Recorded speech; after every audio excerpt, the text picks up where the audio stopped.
Thank you for listening to the Allender Center podcast. I'm Dr. Dan Allender. And I'm Rachael Clinton Chen. We're fiercely committed to providing hope and healing to a fragmented world.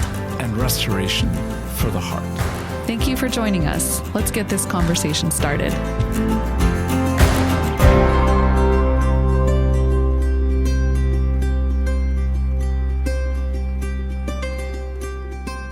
Good people with good bodies. As you know, we take healing from trauma and abuse very seriously here at the Allender Center.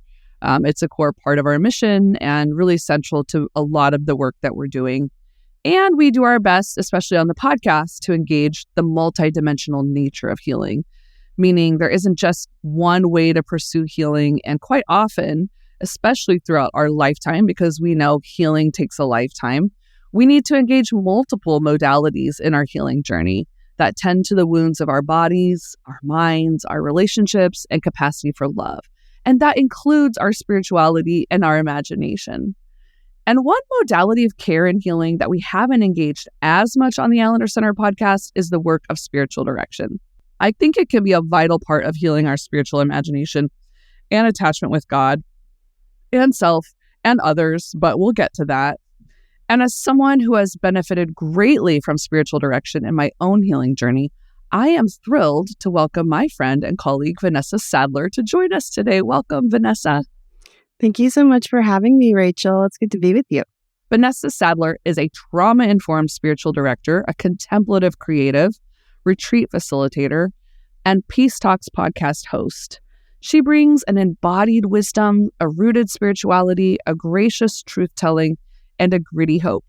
In her work with others, she utilizes her training in spiritual direction with an emphasis in Ignatian spirituality, her training with the Allender Center in narrative-focused trauma care, and her training as a certified Enneagram practitioner to help others understand that our formative years and stories profoundly shape who we are today and are worth exploring with curiosity, patience, and kindness. If you want to learn a little bit more about the work that Vanessa's doing, you can find her at abidinginstory.com.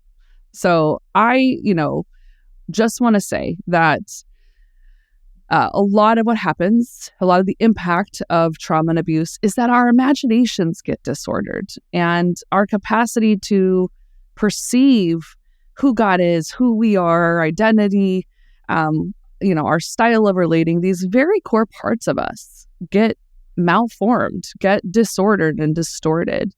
And sometimes that can be engaged certainly through the therapeutic work, through medical care, through all the different somatic care that we talk about in healing from trauma. But I think spiritual direction has a very particular place in that work. I mean, as someone who is a pastor by orientation, I should also say, certainly if you're in a good faith community with trauma-informed pastors who take healing seriously, that can be a very transformative and healing place as well.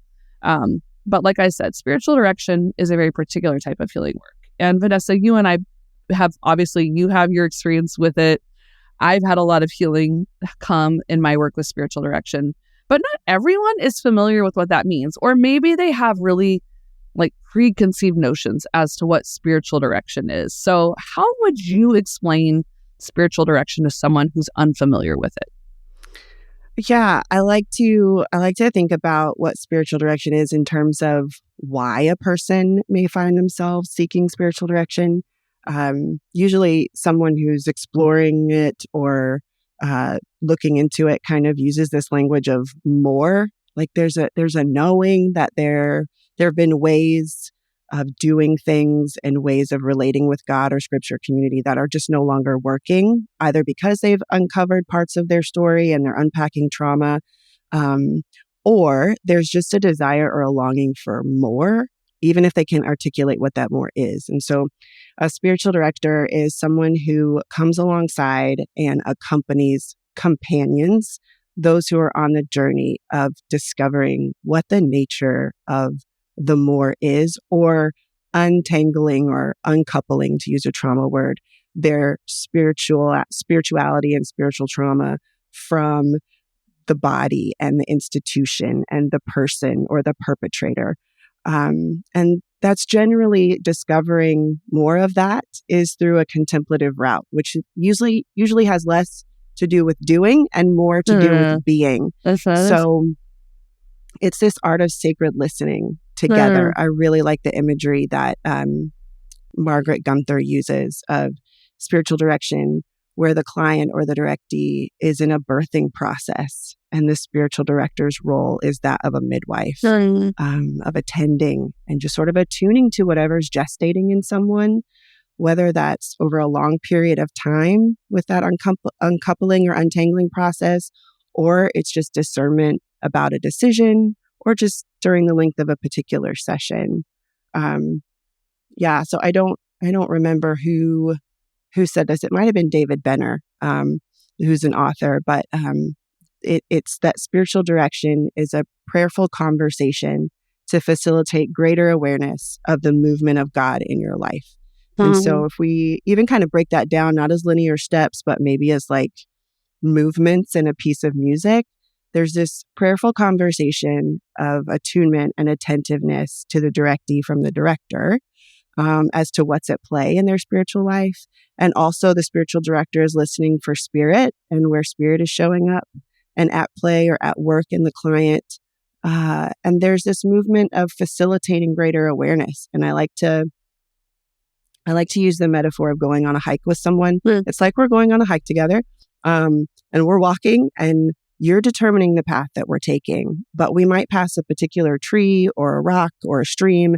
And my role is to just be curious, like, hey, we've passed this several times. Is there anything that you want to tell me about? Is there significance about this tree or this stream or this rock for you? So that practice of greater awareness. And then the listening and attentiveness can move out of the session and start to become a greater awareness of the movements of divine love, like in the stuff of everyday life and how we move and have our being. I love that. And I love this sense of sacred listening and the more. Because I know for many of us, maybe we've been in contexts where our spirituality has actually been really dictated by others. Exactly. Or we question our own knowing. What could we possibly know? And is what we're experiencing God, or like our sin, or the demonic, right? Like whatever our worldviews are, or whatever our framework is. And I think there's something so beautiful about the possibility of someone being a midwife with you that has a posture of a lot of humility and listening. It can be such a corrective experience of a more like dictating type of spiritual mentorship that tells you what to think or feel, or like what's true and what's not true, and can be a really kind way of restoring a sense of your own intuition and your own knowing. And, for some of us, that is harder work than for others, right? And makes me think about, in a lot of the work I've done pastorally, thinking about the impact of trauma on our spiritual imagination. When you read a lot of people who talk about contemplation, often they talk about contemplation in isolation. But if you have a really disordered imagination, sometimes contemplating in isolation, whether you have mental illness or just very debilitating trauma, doesn't feel great, or doesn't feel like you can actually trust what you're perceiving. So to have like a really kind, wise presence of another to be listening alongside, who's also holding things with a lot of curiosity, I've just experienced that as leading to some really profound moments of healing and some very restorative moments with God and Spirit and Jesus that have been, like just so life-giving to me. So I love some of the language and imagination you're helping us have for what is possible with spiritual direction. I think it's a good place to answer this question of like why spiritual direction only meets monthly. But I mean, it does get into that, like, this is the place you heal from spiritual abuse. So spiritual direction meets monthly for a reason. It's because it's really about becoming aware aware of the active presence of the sacred in our particular midst, as opposed to depending so heavily on the spiritual director as the primary means of facilitating that connection, or, like you said, telling us what to do, how to do it, what's acceptable, what's not, which is so characteristic of people who've experienced any form of dogmatism or spiritual abuse within like a really rigid frame. And in spiritual direction, we actually want to interrogate some of those formational aspects or malformation or misalignments, in order to be able to reach a more conscious connection with the divine without the background noises, or those explicit or implicit messages that we've come to learn or were taught about God, about our bodies, about our minds, about our hearts.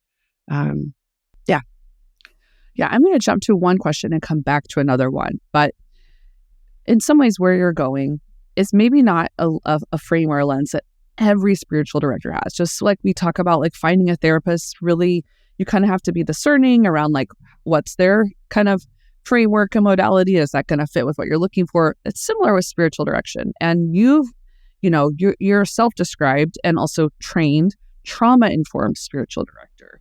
And so how did that come to be like something that's true about your work in spiritual direction? Both, what does it mean to be a trauma-informed spiritual director? And how did you get there? Yeah. So I would say, like most things, there were multiple parallel paths that were happening simultaneously throughout my life. So, like full disclosure, I was stressing about all that this question in particular could or would entail as you and I were playing with it as a topic of conversation. And I was like venting to my spouse, and I was like, "This is hard." And he was like, he's just so wisely said, "I've heard you say before that all you've done is go after your own healing." I was like, that's all right. That's so sweet. And just really dropped me down into like, yeah, that really is how all of this happened. So I'll hop around just a little bit, but my hope is that it sort of incorporates itself as I go. So I would say that I've always had a contemplative heart. Contemplative meaning, like you said, that kind of spirituality that's about slowing down. It's about being more than adding to. And like a lot of the audience, I grew up in an evangelical context where that didn't always blend well. But I was in college when in one of my theology classes, we were given this book. We were working through this really teeny tiny book that was like 180 something pages called Jesus Asked. And the premise, as you can imagine, was what is Jesus up to in the Gospels when he responds to these questions and confrontations with questions, more questions. And this idea being that there is like more emphasis and curiosity put around the heart than on what the answer to the question is. And even that in Jesus modeling asking questions, he's actually giving us permission to wonder and to ask all the questions in the world. And so fast forward several years after a series of events in my life found me in therapy and for years, and I started looking at my own trauma. And here's where I really love what Melody Lee of Inclusive Therapist puts it. She says, society asks, what's wrong with you? A trauma-informed approach asks what happened to you. And if you take it even farther, a racial trauma-informed approach asks what happened to you and to your people or your community and what is still happening to you. So once we start to look at it, and once I started to look at my own story, it really isn't difficult. It's really difficult not to see the connections between personal and collective trauma and the lasting generational society and societal impact. So I was knee deep in that when I started meeting with a spiritual director, because I realized that the implications of trauma and racial trauma in particular in my own life and my faith at the time, these sort of distorted ways that I had come to view myself as a result of internalized racism and some other distorted ways that I'd come to view God because of what I was taught. And it was at that same time that I was starting an Enneagram coaching business and seeing how much of the Enneagram really is a wisdom teaching that sits under this umbrella of spiritual direction. And so, my integrity like compels me. I'm like, I must become trained in this if I'm going to offer any amount of like credible care. So I started. That's good. We could all use a little more of that in our lives, I think, especially with the internet and all the access we have to information. So I'm just a fan of guardrails. Like Like they can be a riverbed that sort of like puts me on a track. But so I started to become trained as a spiritual director in order to keep having like these rich and deep conversations with people. And I was also going after my own healing too. So I landed in the NFTC training program at the Allender Center. And so I was simultaneously being trained in narrative focused trauma care and becoming a certified spiritual director, both programs that were entirely immersive and practice based. Oh, wow. So you were it's in like getting it from all sides here. And so it landed me in my own story and how that had unfolded. So my spouse was just really spot on. I was going after my own healing. But that question of like what happened to you and your people, the collective groups to which we're connected, whether that's by gender, class, race, ethnicity, sexual orientation, I think that's a central element to the ways that sacred attachment with God becomes misaligned, or where that rupture of relationship with God happens. Absolutely. And in some ways, you put some words to this even in sharing about your different training. But, some people could think about spiritual direction. Well, first of all, often we have to just deconstruct what we mean by spiritual anyway, right? Because it could be perceived as this kind of ethereal place that's outside of us, and it's not embodied, and it's not connected to our mind and our reasoning and our emotions. But we know it's deeply embodied. But it has connection to story work and pastoral care and therapeutic care and somatic work. And it also has difference. So, in thinking about your own story and your own healing path, the work you do as people, like how do you differentiate between these different types of care in your work, both where they need to collide and then where they differentiate? Yeah, that's so good. Because there can be degrees of similarity. So it's important, right? That like spiritual direction is not problem solving. It's not therapy or pastoral care. It's also not a context for like faith sharing or any kind of Bible study or like catechesis. But I like to think of like we have doctors and chiropractors, functional medicine for our physical health and maintenance. We have therapists, somatic practitioners for our mental and emotional well-being.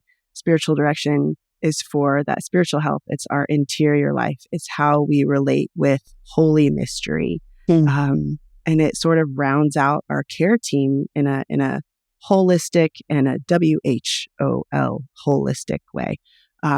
So I'm really clear on my website and in the consultation process that like about what each of my offerings entails. And some people know between, spiritual direction, story work, or Enneagram, which type of care they're interested in when they reach out to me. And some are interested in all three. So we kind of have to like discern that in the consultation process. But once we establish, okay, let's say you're wanting to do story work, there's a structure that I hold to.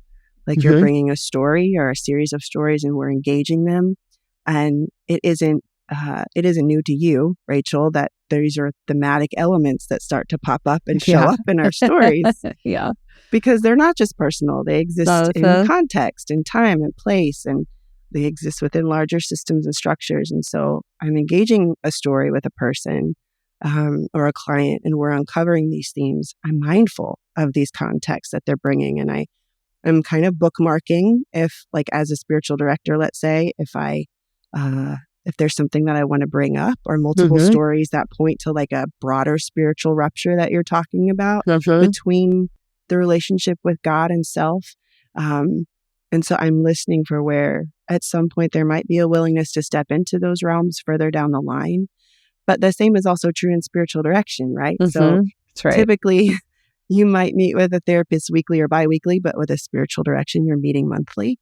And we're purposefully aiming our focus on the context and the content of what someone's coming in with. And those questions and curiosities and even the silence are more around those relational aspects of what a person's encountering with God and how it's playing out, maybe in light of old religious tapes or teachings about love or compassion or mercy or grace, and where there's room for reordering. And so I would just say that happens a lot, where somebody maybe starts with Enneagram work and through that becomes interested in deeper understanding of their story, and spending time in their stories, starts to disrupt those paradigms, and they become interested in a different type of healing care or modality. And so there's a natural transition there. But I always have my hats on. Like I'm working in the context of Enneagram. I'm listening for story. Same in spiritual direction. I'm doing story work. I'm listening for spiritual elements and the persona or personality, right, that a person's had to take on in order to mitigate harm. If I'm doing spiritual direction, I'm listening for how they've metabolized their trauma, maybe through a religious filter. So, it's just a matter of like which hat sits atop my head the most at the time. Yeah, and oh man, I'm just thinking about. Well, I'm thinking about the long journey I've been in with healing that I will be in for the rest of my life, and just my seasons of pursuing spiritual direction, often in kind of partnership with some therapeutic work, or there was a particular season a few years ago where I was doing spiritual direction and EMDR at the same time with different practitioners. And that honestly was some of the most wild healing work I've done, because they were just informing each other in such stunning ways, because so much of EMDR is also listening to the interior world with an emphasis on like your body and what's coming up, and not, trying to overthink it. But this work of contemplation, again, let's come back to it a little bit, because you were putting some really beautiful words to this, and that there's work of contemplation that is deeply personal. But any healing work is not just like, our interior world is not the end. It's a really core part of our capacity to connect to God and to others.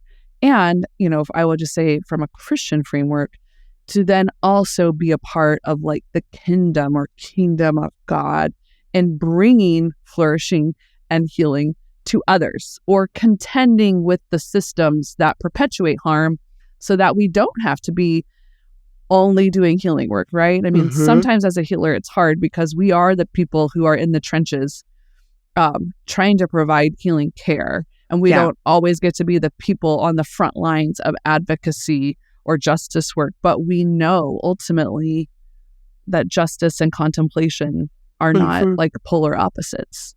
And neither is mercy, neither is humility, or these really core parts of really what make us a flourishing human being. So could you speak a little bit more to kind of this intersection of love, justice, mercy, humility, a capacity to like care about others, and the work of contemplation? Yeah, absolutely. So, I'm thinking about the desert fathers and mothers of like the early 3rd and 4th century, who were like, we're going to cloister ourselves off from society. We're going to live this minimalistic life in solitude, because they were like taking the teaching of Jesus seriously about selling all the possessions in order to like inherit eternal life. And we could argue, I like to argue that they didn't even get to end up spending their time navel gazing and looking inward all the time with God, because people eventually came to them.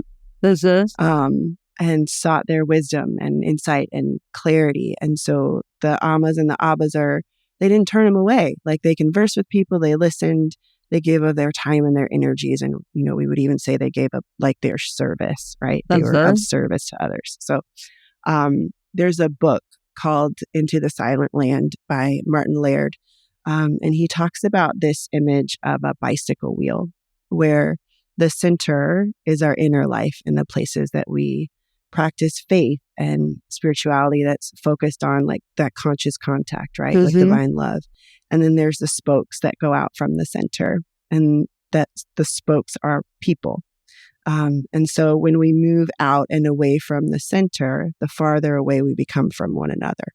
But the picture of the wheel, the nearer we are to the center, the nearer to the ground of our being, we're nearer to one another. We can see the needs of others around us. We can be in communities that don't look like ours and recognize through the lens of love the Imago Dei in people of different ethnicities and cultures and socioeconomic statuses. So if we're being transformed on the inside and viewing ourselves as part of a community in light of who God is, then our contemplation really can't help but transform our action.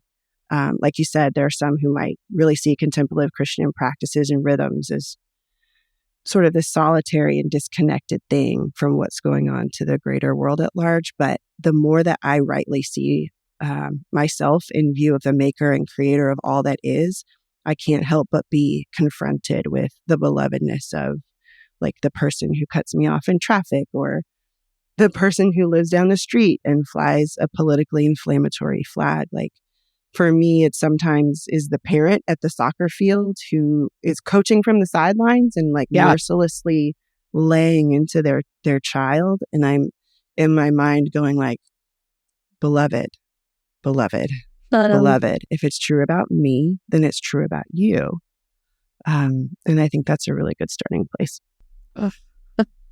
I'm feeling like very convicted right now in a good way. Like, I think I need to do more contemplation because I'm really struggling to like do that good work that like I know we're called to, and sometimes making space, especially when we are traumatized. Space is such a luxury, right? Because our limbic system is just working, right? And there's something about the kind of rhythm and work of spiritual direction that can help us practice what it is to make space. And I love how you say in the mundane, like even the examples you're bringing, it's like, it's really playing out in these very mundane, everyday interactions. And we can even take it smaller, like in our home with our children and our spouses and our close friends and relatives, right? Where we just need a breath and a pause. Yeah. In some ways, any healing work is a practice, is practicing. And I would imagine as a spiritual director, it's not outside of the realm of possibility that you're giving people practices to utilize. Are there practices when it comes to contemplation and justice and this work of kind of doing that connection work of like the internal and the external that come to mind? Yeah. I like to think of practices as letting go. So like rather than a list of like, I've got to read this or I've got to sit with this, or I love Lectio Divina and things like this. And those are important practices, but letting go of something in order to make room for something else. So letting go of parts that no longer serve the person I want to be so I can make room for the transformative work of who I'm becoming. Caitlin Curtis talks about like we're always arriving, right? So I think about the spiritual practice of letting go of judgment to make room for the benefit of the doubt. So you and I, Rachel, our mutual colleague, Linda Royster, came on to Peace Talks and she talked about how racism is a projection and it comes from the places of unhealed wounds. And so another way that we might say that at the Allender Center is like self-contempt manifests as other-centered contempt and vice versa. Okay. So what does it look like, or what would it mean to let go of the judgment of another person? It may mean I have to confront my own biases and encoded messages about a person or a demographic in order to make room for the benefit of the doubt. And that doesn't mean that I necessarily come to agree with where a person stands, but it does mean that I can take an internal and hopefully an external posture of not making a fixed pronouncement about who they are, because every person has a story and, one that began really long before them. So that's one practice that I think about. I also think about this practice of letting go of scarcity and the anxiety that's often connected to a sense of scarcity and making room for enough. So like we have these beautiful teachings of wisdom from the seasons that show us in cyclical ways and that there's a time for everything. And we have these teachings in our sacred text and our scripture that tell us about daily manna and daily bread. And so I'm not just talking about finances and money, right? Like we can be anxious about the scarcity of our patience with others. that there's going to be a scarcity of our compassion for ourselves or the way that we deal with others. There's exhaustion when I just don't feel like I have enough for today. And there's room for that. So, but are we also making room to remember that there's like an ever flowing river of abundance that is a source of mercy, love, compassion, humility, empathy, and that it's not just all on us to think or to act our way into being or into becoming, but to let ourselves like become upon in the moment. I like to say in my session sometimes, like for the next 50 minutes, we have all the time in the world because time is a construct. Anyone who's been around the Allender Center for any length of time knows that linear time is irrelevant. But so for a God who exists outside of time and space, there's always enough. So that's right. What is it in me or in my story that holds a lot of angst around there not being enough emotionally, mentally, spiritually, and yes, even physically in terms of those resources, that there is not enough to go around. I have one more if you want one more. Yeah, go for it. I will just say before you share that, as an Enneagram 2, whose child is not sleeping right now because she's cutting molars, like even just your simple reminder of like exhaustion and that feeling of, because as a 2, so much of my scarcity comes from if I'm not useful or helpful, if I can't attune to all the things, if I can't rise to the occasion, if I need care and I need rest, then I'll be without love. Like I'll be abandoned, I'll be too much, I can't deal with the anxiety. And I think it's just a good reminder, even though it feels hard in our world today, like when I think about the genuine, even the way I'm saying that, what I feel is the more deserved scarcity that needs to be attuned to, like the more urgent, where people are facing famine and violence and genocide and, a lot of these collective, complex, oppressive realities we talked about. It can almost feel like, well, what right do I have to tap into this divine source of love? And I have to constantly remind myself, like, I'm not God. I do have finite resources. And in many ways, I'm projecting onto God a kind of finite resourcing. Yes, that exactly. God is saying, I don't need you to limit my resourcing. And I'm quite capable of holding. And I actually need you, like, in order to attend to these things and stay in this work of justice for the long haul. I actually do need you to like tap into some resourcing and receive. But it's such hard work. So I'm just grateful for the reminder that it does take practice for me, a lot of practice. And I have to come back to it and start over again and again and again and again. I think that's why I love that they're called practices, that it's practice doesn't make perfect, practice makes like progress. I don't know. So yeah, you mentioned silence, and I think of reframing it like the spiritual practice of silence is very familiar. And if you let me, like, I just want to geek out here for a second. Go for it. Because in contemplative language, like there are kind of two different buckets when we talk about forms of prayer. So there's the cataphatic type of prayer, which is like prayer that speaks or uses words or images or ideas, imagination to relate to God. And then there's apophatic prayer. And that's prayer that occurs without words or concepts or images. There's more silence, there's more stillness, there's more unknowing, and uncertainty is seen as a doorway rather than an obstacle to communion with the sacred or with God. And so that there's actually a gift in our discomfort. There's gift in the letting go. And so something like centering prayer, which is an apophatic prayer practice of silence, letting go of thoughts as they come by returning to like a sacred word or phrase like Jesus, love, God, Father, Mother. What inevitably happens when you're letting go of those thoughts and centering prayer, coming back to that word, is that spills over again into the stuff of everyday life where I'm letting go of the resentment or the hopelessness that I feel about the world and what's unfolding in front of me. And I'm making room for creative solutions of love or the ability to see something that's not yet as though it were. Gosh, I just love that. I'm like, this give us more practices. This is great. I think, where my mind is going is just that you and I have talked and worked and kind of been in some of the trenches of spiritual abuse and the impact of spiritual abuse, and have, are deeply compelled to offer healing work for others to not have to give up their sense of attachment to a God of love and abundance in order to stay safe, right? Because spiritual abuse often sets us up to have an imagination of God that becomes abusive because of the nature of the abuse.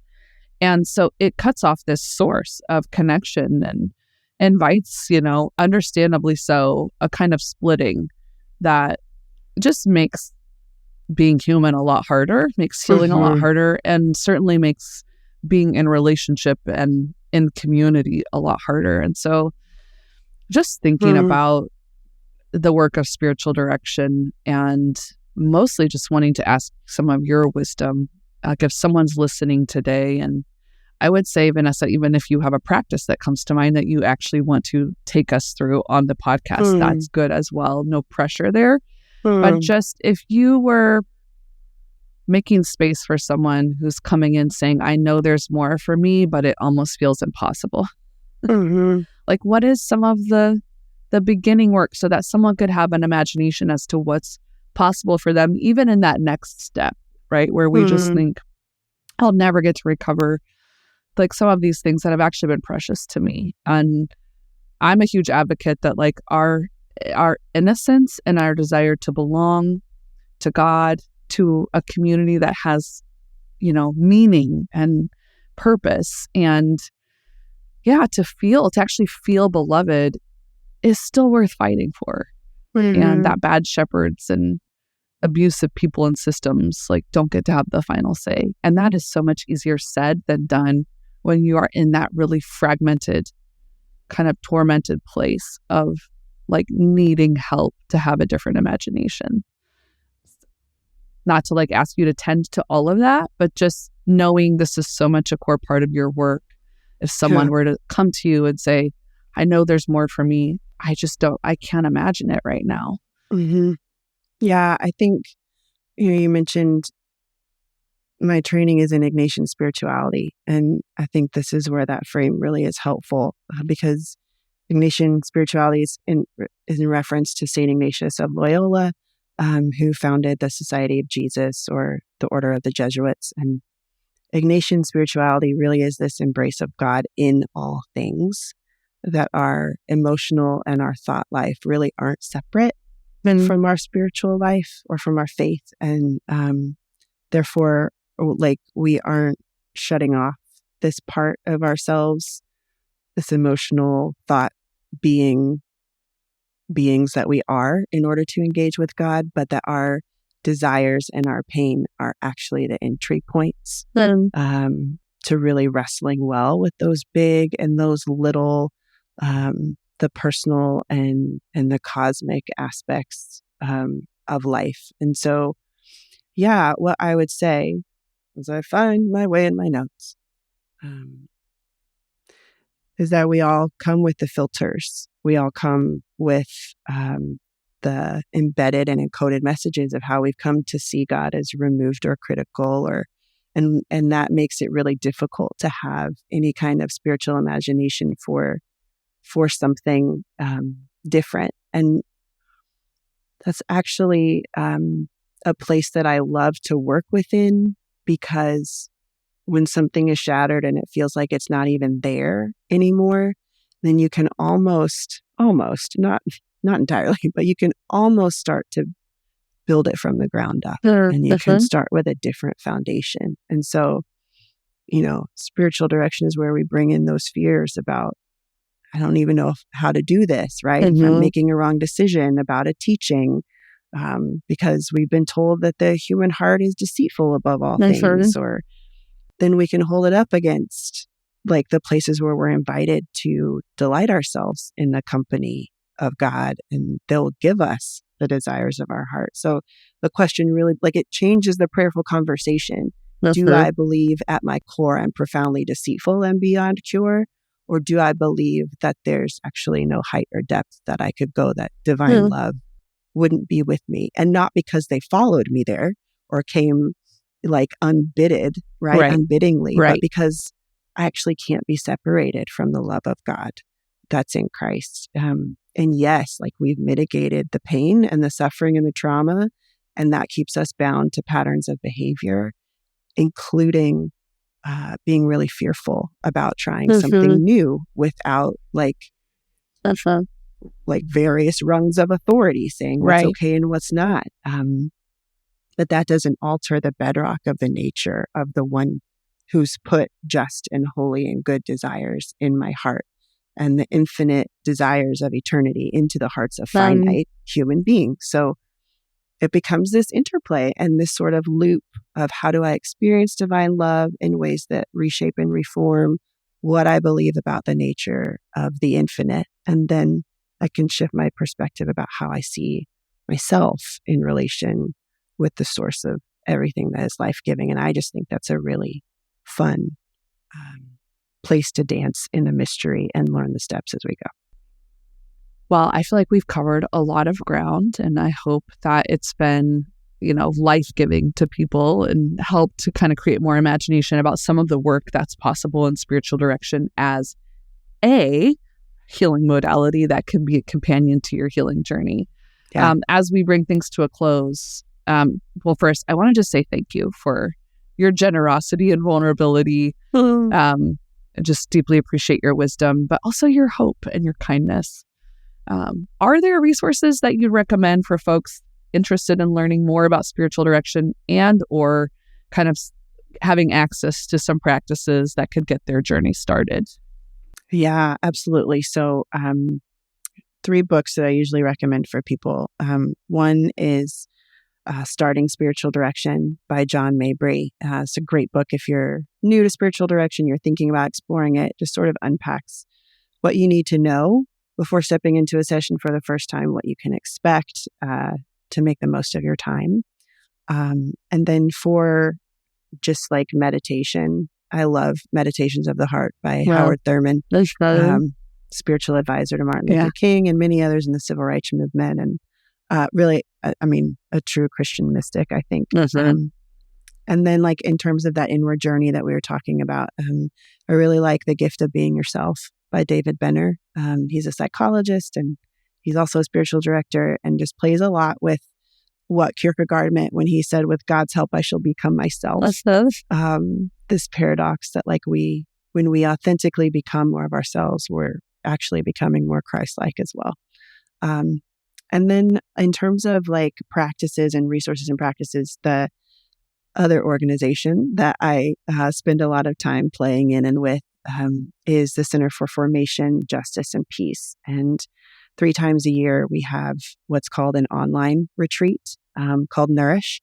And you can just enter your email address, and for 30 days, you'll get various practices of contemplation and spiritual groundedness. There's some Lexio in there with like audio recorded of my voice coming into play that can just be in your ears. And there's some Visio Divina in there as well. So images.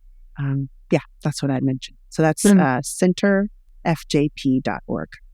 Awesome. That sounds incredible. And I would love to have your voice speaking scripture to me or inviting me to certain meditations. So thank you for all the work that you do in various forms. And thank you so much again for joining me on the Allender Center podcast. As I mentioned, if you want to find out more about the work Vanessa is doing, you can find her at abidinginstory.com. And also, she's doing a lot of work with the Allender Center as well. So hopefully you'll be hearing more from her out here on these Allender Center streets too. So again, thank you, Vanessa. Thank you, Rachel. Thanks so much for having me. The Allender Center podcast is produced by the Seattle School of Theology and Psychology. If you'd like more information about the Allender Center, you can look at theallendercenter.org.